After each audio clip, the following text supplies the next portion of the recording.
नमस्कार। अच्छा, कभी सोचा है कि हमारी रोजमर्रा की जिंदगी में कितनी सारी मैथ्स छिपी होती है। चाहे आप फ्रूट सैलेड बना रहे हों या अपने फ़ोन का पासवर्ड सेट कर रहे हों, असल में आप हर रोज मैथ्स की एक मज़ेदार पहेली सुलझा रहे होते हैं।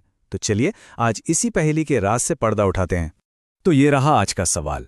फलों के सलाद और फ़ोन के पासकोड में आखिर क्या फ़र्क है? देखिए, दोनों में ही हम कुछ चीज़ें चुन रहे हैं, है ना?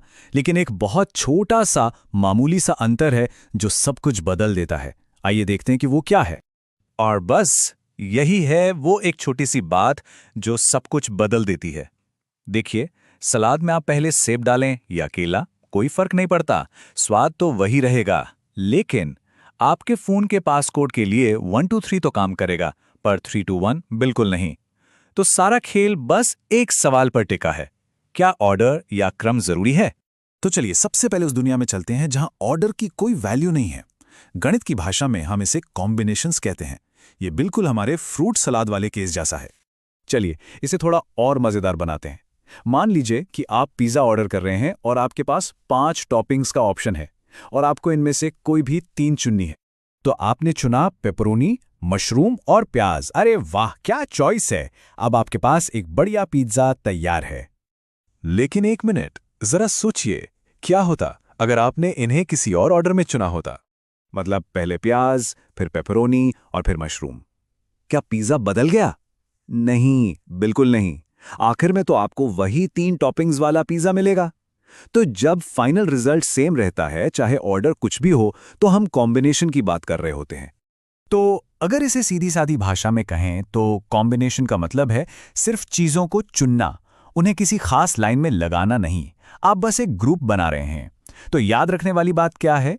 कॉम्बिनेशन मतलब सिर्फ सिलेक्शन। अच्छा, अब सिक्के का दूसरा पहलू देखते हैं। चलिए उस सिचुएशन में चलते हैं जहां ऑर्डर सिर्फ जरूरी नहीं बल्कि सबसे ज्यादा जरूरी है, और इसे हम कहते हैं परम्यूटेशंस। वापस चलते हैं अपने फोन पासकोड या जिम लॉकर वाले एग्जाम्पल पर। मान लीजिए आप 1, 2 और 3 का इस्तेमाल करके एक कोड सेट कर रहे हैं। अगर आपका कोड 123 है तो सिर्फ वही ऑर्डर काम करेगा।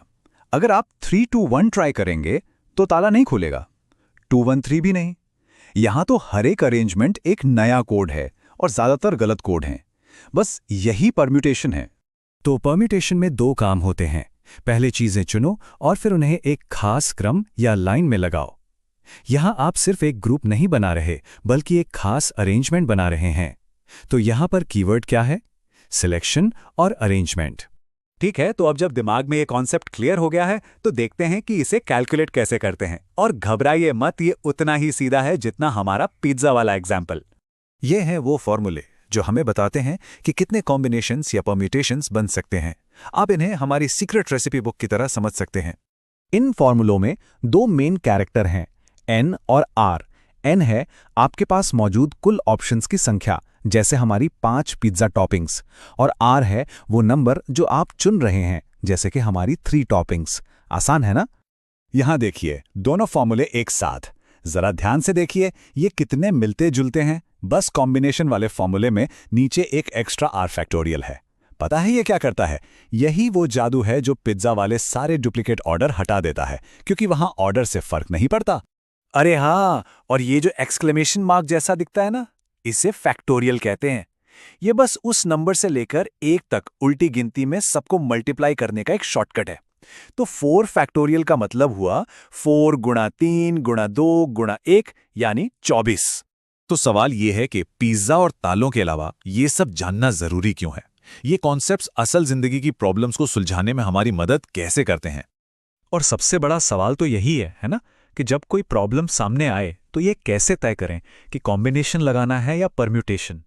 इसका जवाब बहुत ही आसान है। आपको सिर्फ एक गोल्डन सवाल पूछना है अपने आप से, क्या ऑर्डर मायने रखता है? अगर जवाब है नहीं तो ये कॉम्बिनेशन है, और अगर जवाब है हाँ तो ये परम्यूटेशन है। बस इतना ही। और ये एक सवाल हर जगह काम आता है। किसी टीम या कमिटी को चुनना, इसमें कौन पहले चुना गया कौन बाद में, इससे फर्क नहीं पड़ता। तो ये है कॉम्बिनेशन। पासवर्ड बनाना, यहां तो ऑर्डर ही सब कुछ है, तो ये हुआ परम्यूटेशन। अक्षरों को अरेंज करके शब्द बनाना या अलग अलग सिग्नल बनाना, ये सब परम्यूटेशन है, क्योंकि हर नए ऑर्डर से एक नया रिजल्ट मिलता है। तो अगली बार जब भी आप कुछ चुनें या अरेंज करें तो एक पल के लिए रुक कर खुद से पूछेगा, क्या यहाँ ऑर्डर मायने रखता है? आप हैरान हो जाएंगे ये देखकर कि हम दिन में कितनी बार इन दोनों से डील करते हैं। अच्छा, अब जाते जाते आपके लिए एक सवाल। अपनी बुक शेल्फ पर नजर डालिए। अपनी 5 सबसे पसंदीदा किताबें उठाइए। आप उन्हें कितने अलग अलग तरीकों से शेल्फ पर अरेंज कर सकते हैं, सोचकर देखिएगा।